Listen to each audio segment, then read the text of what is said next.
Guys, may ipakita po ko sa inyo guys kung anong ibig sabihin ng ordinary trigger. Ayan. So, ito yung mechanism. Ayan. Mechanism yung, yung kalabitan niya. Ayan, may line release, ganun.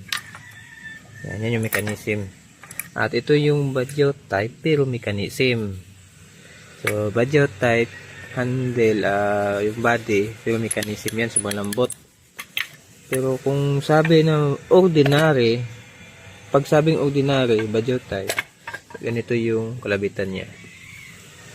Hindi naman to masyado matigas, hindi to tulad ng iba na pagagawa na sobrang tigas, halos gagalaw yung target mo, halos gagalaw yung kamay mo kung magkalabit ka.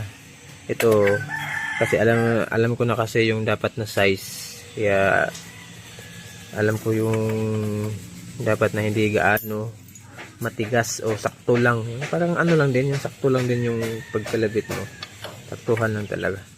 So ganito yung ordinary, kahit hindi pa yung badyo type tulad nito, ordinary pa rin tawag niyan, basta yung kalabitan niya ordinary. Yan, ordinary.